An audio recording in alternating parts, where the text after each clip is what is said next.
dengan safe house. Kemarin sempat ada perbincangan terkait jaksa penuntut umum ini akan diamankan di safe house ketika masa persidangan. Nah, ini seperti apakah?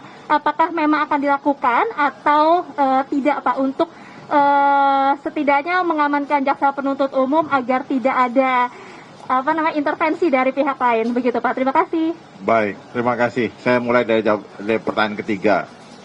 Tentang safe house ini, itu ada ide baik, ya, dan kami menghargai ide itu. Dan tentang pengamanan jaksa, bagaimana supaya diintervensi, kami sudah punya sistem untuk melakukan itu. Jaksa kami jaga integritasnya, profesionalismenya. Saya yakin benar, intervensi tidak ada, ya. Karena negara kita ini negara hukum. Saat ini kami pastikan Kejaksaan Agung tidak bisa diintervensi. Karena kita harus menjaga netralitas dalam proses penanganan perkara. Dan saya yakin juga seluruh masyarakat Indonesia dapat mengawasinya, termasuk media ini. Dan kita nggak ada yang bisa kita tutupin lagi saat ini di dunia digital saat ini. Jadi kalian turut mengawasi, mengawal supaya perkara ini berjalan dengan sebaik-baiknya. Dan akan diberikan keputusan oleh hakim yang seadil-adilnya. Ya, saya selaku penegak hukum selalu berpegang teguh bahwa dalam proses memberikan keadilan harus tetap mengacu kepada alat bukti, tidak pada asumsi dan isu-isu yang berkembang di masyarakat. Saya pesan pada jaksa itu, jangan pikiran kalian terganggu oleh hal-hal di luar hukum. Kalian penegak hukum, perhatikan itu, saya bilang. Jaksa saya selalu saya arahkan seperti itu. Yang kedua, tentang Baradae RE, ya, Richard Eliezer. Ini kan ada LPSK di belakangnya. Saya sudah sampaikan pada LPSK. LPSK pernah koordinasi dengan kita. Perlakuan terhadap RE sama saja dengan tersangka lainnya. Tidak ada dibedakan. Hak LPSK melindungi semaksimal mungkin. Itu sesuai dengan peraturan perundang-undangan. Kami sebagai penegak hukum, sebagai jaksa, memperlakukan sama dalam perlakuan terhadap RE. Nanti pengadilan yang melihat bagaimana RE ini dalam hal selaku justice kolaborator. Kalau kami sama aja, kami lihat, ya. Tidak ada perlakuan berbeda di antara tersangka ini. Seluruh tersangka, dan apabila kami limpah ke pengadilan menjadi terdakwa, kami akan perlakukan dengan sebaik-baiknya sesuai dengan ketentuan hukum acara pidana. Dan seluruh proses ini sudah berjalan sesuai dengan SOP penanganan perkara yang kami pegang teguh dilakukan di Jampidum. Yang pertanyaan pertama tadi, surat dakwaan, saya sampaikan, kami sesegera mungkin melimpah. Kami minta paling lambat hari Senin sudah di pengadilan. Saya sudah gariskan. Hari Senin sudah dilimpahkan pengadilan.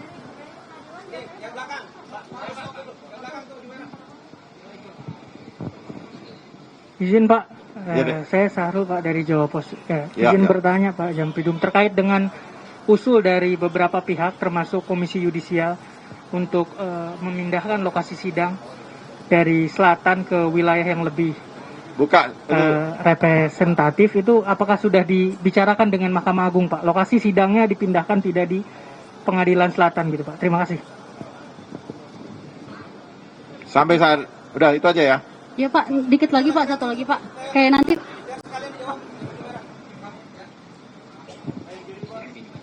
Pak, izin Pak, Rahmat dari Media Merdeka mau tanya, untuk penyerahan barang bukti kemarin, mengenai apakah ada barang bukti berupa senjata, yaitu senjatanya dari Pak FS. Kalaupun memang ada, senjatanya itu ada berapa? Lalu kalau misalkan ada, itu ada berapa jenis senjata, dan apakah semua senjata itu milik Pak FS semua? Terima kasih.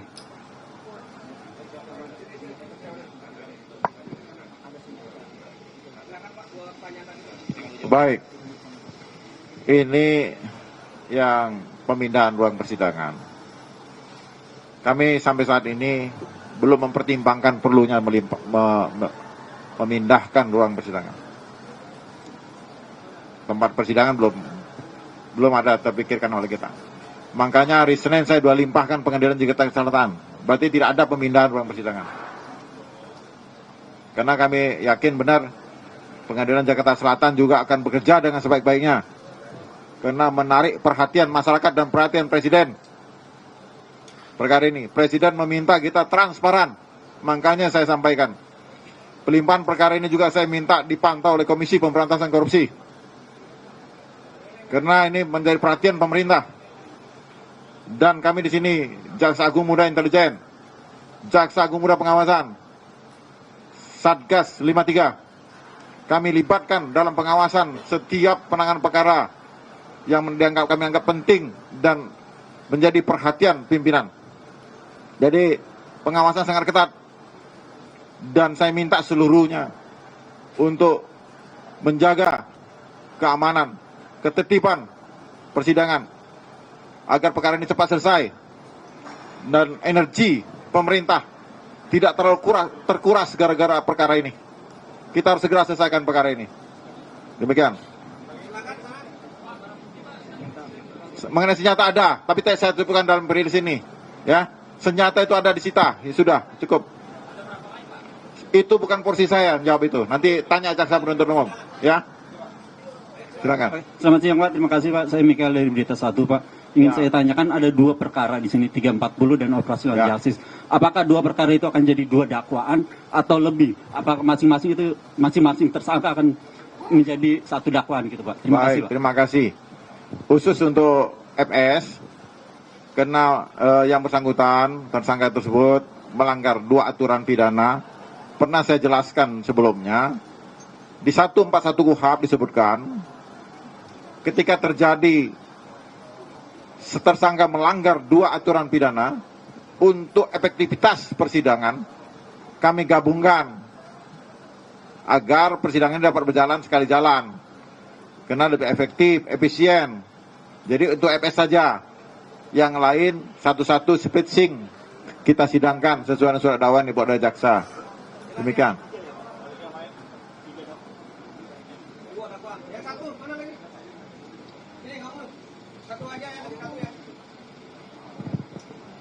Selamat siang Pak. Ini mempertegas aja, nanti dilimpahkannya ke pengadilan mana Pak? Saya rasa cukup tegas saya tadi. Apa nggak mendengar? Jakarta Selatan. Silakan. Ya. Ya, Didi Pak, Harian Berita itu tadi. Saya pertanyakan Pak, ketika ada pelimpahan, ada nggak si yang bersangkutan itu dipindahkan, misalnya ke lapas atau ke rutan atau ke tempat lain Pak? Makasih Pak. Saya sudah jelaskan tadi Mas, ya. Sudah saya jelaskan. Nanti setelah kami limpahkan itu pengadilan berwenang untuk mengatur lebih lanjut, ya. Oke. Terima kasih ya. Sekian dan terima kasih rekan-rekan wartawan. Ya, kalau menunggu silakan karena nanti mau melihat tahap 2 berikutnya untuk Pak Jampidum dan jajarannya dipersilakan. Ya, terima kasih semua. Sekian dan terima kasih. Sekali lagi ya, saya minta nanti ketertibannya pada saat penyerahan tahap 2. Saya minta sekali lagi kepada rekan media, ketertibannya nanti kita pakaikan ini ya, biar ya rame-rame seperti dulu di Gedung Bundar. Jaksa Agung Muda Tindak Pidana Umum Fadil Zumhana baru saja menyampaikan beberapa poin untuk diketahui masyarakat juga terkait dengan kegiatan pada hari ini. Akan ada proses tahap 2 atau serah terima tersangka dan juga barang bukti untuk 2 perkara yang menyangkut dari kasus pembunuhan Yosua, saudara, yaitu perkara 340 dan juga obstruction of justice. Yang disampaikan tadi, hari ini akan ada penyerahan tersangka dan juga barang bukti, yaitu masuk ke tahap 2. Nantinya setelah proses tahap 2 ini dilakukan, maka penahanan akan ada di bawah Kejaksaan Agung. Nantinya akan ada 3 lokasi yang dijadikan tempat penahanan, yaitu Makobrimob, lalu juga Barreskrim Polri dan juga Rutan Salemba, Saudara. Penyerahan akan dilakukan pada pukul 11 waktu Indonesia Barat dan dilakukan di Jampidum. Dan setelah proses tahap 2 ini, maka waktu sidang tidak akan ditunda. Jadi tadi Kejaksaan Agung juga sudah berjanji akan sesegera mungkin melakukan persidangan, proses persidangan tidak akan ditunda-tunda. Dan tadi Jaksa Agung atau Jaksa Agung Muda Tindak Pidana Umum Fadil Zumhana berjanji bahwa tidak akan ada intervensi saat proses persidangan. Maka dari itu wacana untuk menempatkan JPU di safe house tampaknya masih hanya akan menjadi wacana. Karena selama persidangan semua akan berjalan dengan proses seperti biasa saja. Sementara untuk kegiatan di Barreskrim Polri, kita akan memantau kondisinya di sana, Saudara. Pengacara Putri Chandrawati saat ini sudah hadir. Arman Hanis sudah ada di Barreskrim Polri karena hari ini merupakan proses pemindahan tersangka Putri Chandrawati yang saat ini masih ditahan di Rutan Barreskrim Polri. Nantinya setelah proses tahap 2 dilakukan, maka tersangka Putri Chandrawati akan dipindahkan di Rutan Salemba. Sobat PC, Pak.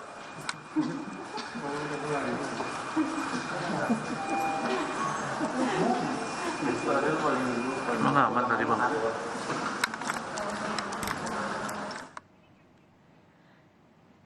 Hari ini Mabes Polri akan menyerahkan seluruh tersangka pembunuhan berencana Brigadir Yosua sekaligus tersangka kasus perintangan penyidikan atau obstruction of justice atas kasus tersebut.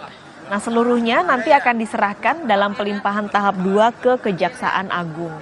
Penyerahan para tersangka dilakukan setelah seluruh barang bukti dilimpahkan ke Kejaksaan Negeri Jakarta Selatan pada Selasa lalu. Nantinya ke-11 tersangka, yakni ada Ferdi Sambo dan 4 tersangka lain dalam kasus pembunuhan berencana, lalu sisanya yaitu 6 tersangka lain dalam kasus perintangan penyidikan. Ini akan ditampilkan di hadapan publik saat proses pelimpahan tahap 2 dilakukan.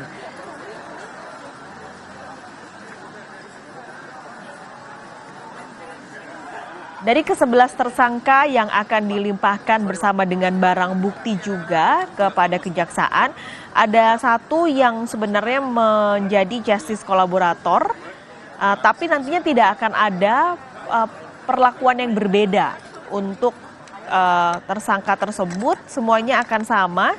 Tersangka RS sebagai justice kolaborator tidak akan diubah perlakuannya, Saudara. Akan sama saja dengan tersangka lain. Kita akan langsung menuju ke Kejaksaan Agung. Triksi Valencia sudah ada di sana, jurnalis Kompas TV. Triksi, silakan dengan laporan Anda.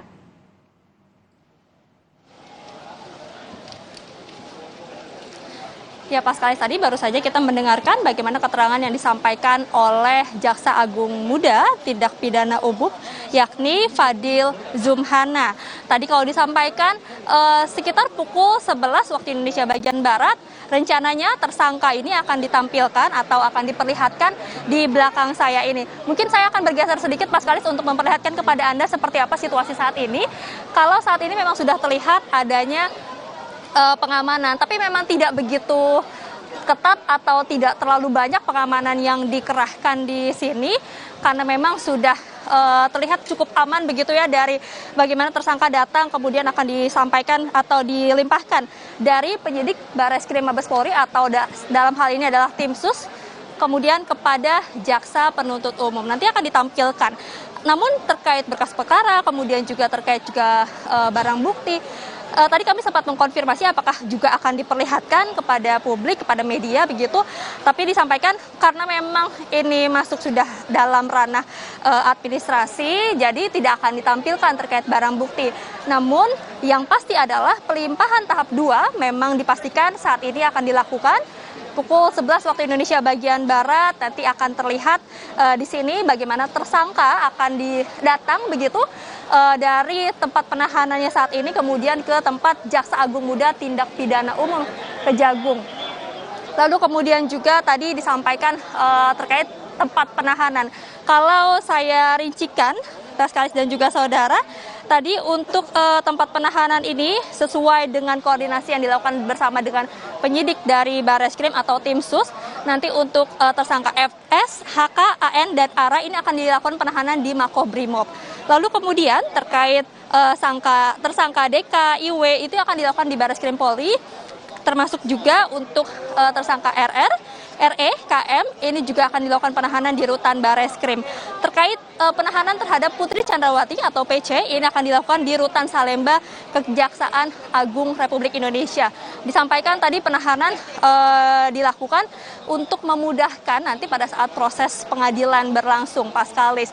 Kalau kita berbicara terkait kapan kemudian jadwal persidangan atau ya pengadilan terhadap ke-11 tersangka ini, tadi kami juga sempat mengkonfirmasi kepada Jaksa Agung Muda Tindak Pidana Umum Fadil Zumhana yang menyampaikan bahwa saat ini memang surat dakwaan sedang dalam tahap pemberesan begitu atau finishing, akan dikoreksi lagi, lalu ketika memang sudah dinyatakan lengkap, sudah benar-benar sesuai begitu ya dari unsur-unsur kecermatan, kemudian juga kelengkapan dan tidak adanya kekaburan, nanti ini juga akan menjadi, karena ini yang akan menjadi senjata begitu Kalis ketika kemudian jaksa penuntut umum ini maju ke babak berikutnya atau ke meja hijau.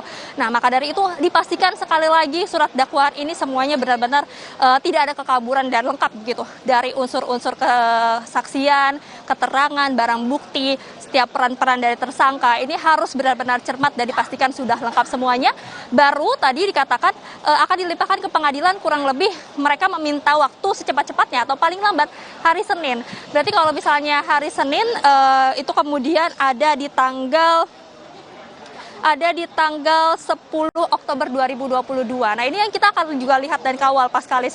Apakah memang tanggal 10 kemudian surat dakwaan terhadap 11 tersangka ini sudah siap, sudah dinyatakan lengkap dan kemudian bisa dilimpahkan kepada pengadilan dan akan nanti diperiksa kembali oleh Pengadilan Negeri Jakarta Selatan. Nah, ini juga dipastikan pengadilan akan dilakukan di Pengadilan Negeri Jakarta Selatan. Tadi juga ada yang sempat menanyakan apakah akan dilakukan pemindahan pengadilan begitu, mengingat tersangkanya juga banyak, kemudian juga kasusnya atensinya cukup besar, tapi dipastikan karena memang tidak diperlukan atau dilihat memang Kejaksaan Negeri Jakarta Selatan ini juga mampu begitu untuk melakukan persidangan, maka memang nanti akan dilakukan di Pengadilan Negeri Jakarta Selatan terkait persidangan terhadap ke-11 tersangka. Kita tahu untuk surat dakwaan terhadap Verdi Sambo ini juga sudah digabung karena memang ada dua perkara begitu. Yang pertama perkara pembunuhan berencana di pasal 340 yang disangkakan. Kemudian juga yang kedua adalah berkas perkara atau terkait pidana obstruction of justice atau perintangan penyidikan. Hanya Verdi Sambo yang akan digabungkan surat dakwaannya, sementara yang lain akan dipisah Kalis. Jadi nanti total akan ada 11 surat dakwaan yang kemudian dilimpahkan kepada pengadilan untuk diperiksa dan kemudian nanti ditentukan kapan kemudian pengadilan atau persidangan terhadap ke-11 tersangka tersebut. Lalu kemudian tadi yang juga kami konfirmasi adalah terkait safe house. Ini yang sudah sempat menjadi bahan pembicaraan ketika memang ditakutkan adanya intervensi dari luar pada saat masa persidangan. Ada masukan ataupun rekomendasi untuk melakukan pengamanan secara ketat terhadap jaksa penuntut umum di safe house atau di rumah aman begitu. Tadi ketika kami konfirmasi disampaikan juga oleh Jampidum bahwa memang saat ini dipastikan kalau jaksa penuntut umum yang dikerahkan kepada dua tindak pidana atau perkara ini dipastikan mereka semuanya profesional, tidak akan ada intervensi sama sekali. Jadi memang diterima terkait rekomendasi untuk tempat pengamanan atau safe house tersebut, namun memang sepertinya tidak diperlukan saat ini begitu, karena memang pengamanannya juga sudah cukup ketat dan juga pengawasannya juga sudah cukup cermat begitu, bukan hanya dari pihak luar saja, tadi sampaikan bukan hanya publik saja yang kemudian bisa mengawasi, tapi juga dari internal sendiri ada Satgas 53, kemudian juga dari Jaksa Agung Muda Intelijen atau Jamintel, dan juga dari Jaksa Agung Muda bidang pengawasan ini juga akan melakukan pengawasan terhadap setiap jaksa-jaksa yang akan masuk ke babak berikutnya atau menuju ke pengadilan. Nah, nanti ini juga yang akan menjadi pertanyaan Pak Skalis dan juga saudara. Karena kalau dari jaksa penuntut umum ini sudah ada pengawasan yang begitu ketat, seperti apa pengawasan yang akan nanti dilakukan terhadap hakim? Karena nanti juga semua yang akan memutuskan, yang kemudian akan mempertimbangkan setiap dari sangkaan, kemudian juga dari setiap dakwaan yang disampaikan, ini nanti akan kembali kepada hakim. Nah, ini juga harus menjadi perhatian bagaimana pengawasan terhadap hakim, pengamanannya juga harus dipastikan begitu, karena memang supaya tidak ada sekali lagi intervensi dari pihak manapun. Itu yang tadi disampaikan juga oleh Jaksa Agung Muda Tindak Pidana Umum yakni Fadil Zumhana. Pak Skalis. Baik, terima kasih laporan Anda. Jadi kita akan menantikan nanti penyerahan proses tahap 2 yang akan dilakukan di Kejaksaan Agung Muda Tindak Pidana Umum berarti yang tadi sekitar pukul 11 waktu Indonesia Barat. Terima kasih, Trisay Valencia melaporkan langsung dari kantor Kejaksaan Agung Jakarta. Saudara, Jaksa Agung Muda Tindak Pidana Umum Fadil Zumhana menyatakan akan ada 3 lokasi penahanan tersangka pembunuhan dan perintangan penyidikan kasus Brigadir Yosua.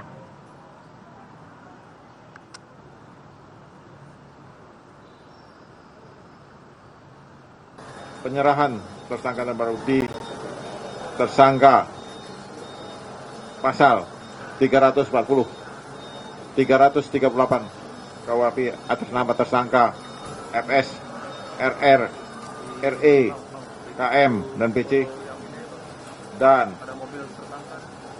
Undang-Undang ITE Obstruction of Justice sebagaimana diatur dalam KUHP, tersangka FS, HK, AN, ARA, CP, BK, dan IW. Para media yang saya hormati, pada hari ini penyerahan tersangka dan barang bukti sesuai dengan ketentuan hukum acara pidana, kami akan menindaklanjutinya dengan mengambil langkah sesuai dengan kewenangan yang diatur dalam undang-undang,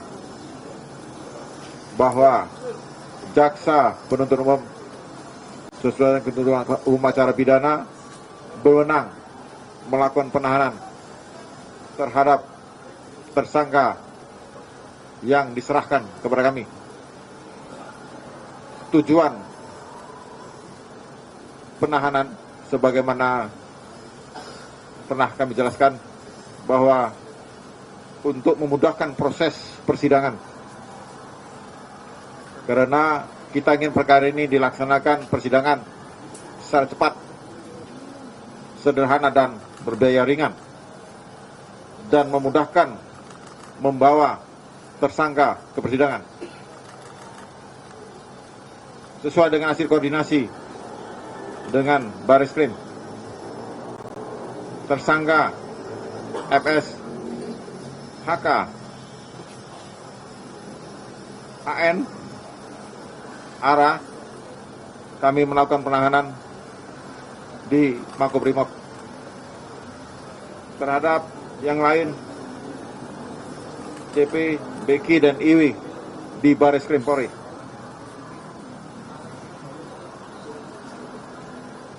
Untuk tersangka RR, RE, dan KM ditahan di Bareskrim. Untuk Ibu PC ditahan Rutan Salemba Cabang Kejaksaan Agung Republik Indonesia. Adik-adik yang saya hormati, yang saya banggakan, pelaksanaan tahap 2 akan dilaksanakan pukul 11.00 insya Allah berdasarkan hasil koordinasi bertempat di Jampidum. Pada kesempatan yang baik ini, saya minta juga kepada rekan-rekan media mengikuti perkembangan penanganan perkara ini. Insya Allah sesegera mungkin kami limpahkan pengadilan, karena kami ingin perkara ini segera mendapatkan keadilan dan kepastian hukum, sehingga kita tidak menunda-nunda waktu pelaksanaan pelimpahan ke pengadilan. Dan saya akan sesegera mungkin Karena surat dakwaan sudah kami koreksi dan kami terus perbaiki, sempurnakan supaya dalam pelaksanaan persidangan dapat berjalan dengan sebaik-baiknya. 5 tersangka kasus pembunuhan Brigadir Yosua, yakni Ferdi Sambo dan istrinya Putri Chandrawati, 2 ajudan Sambo, Barada Richard Eliezer dan Bribka Riki Rizal, serta asisten rumah tangga Sambo Kuat Ma'ruf. Ini adalah 5 orang tersangka yang masuk dalam pasal atau perkara 340 pembunuhan berencana. Sementara itu, tersangka lain perintangan penyidikan atas kasus pembunuhan Yosua atau obstruction of justice adalah Ferdi Sambo sebagai mantan Kadif Propam Polri yang diduga memerintahkan para perwira untuk merusak atau menghilangkan barang bukti termasuk CCTV. Lalu ada Brigjen Hendra Kurniawan, Kepala Biro Pengamanan Internal Polri, diduga ikut memerintahkan untuk menghalangi penyidikan. Yang ketiga, Saudara, Kombes Agus Nurpatria. Nah, ini adalah Brigjen Hendra Kurniawan, tersangka kedua dalam perkara obstruction of justice kasus pembunuhan berencana Yosua. Yang ketiga adalah Kombes Agus Nurpatria, berperan memimpin prarekonstruksi kasus Yosua dan mengumpulkan CCTV di TKP. AKBP Arif Rahman Arifin berperan menyalin keterangan saksi ke BAP, lalu menyusun berkas laporan pelecehan Putri Chandrawati.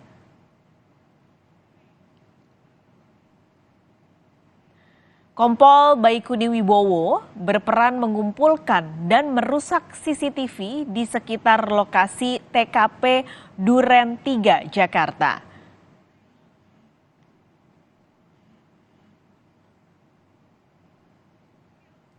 Kompol Cak Putranto yang saat ini merupakan Kasubag Audit Etik di Biro Pertanggungjawaban Profesi Divpropam Polri berperan mengumpulkan dan merusak CCTV di sekitar TKP Duren 3.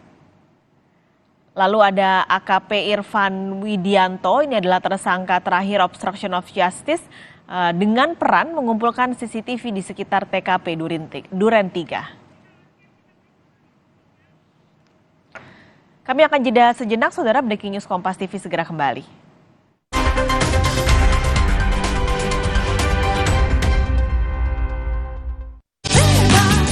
Saat kembali beraktivitas, jaga diri dari luar dan tetap jaga imun dari dalam.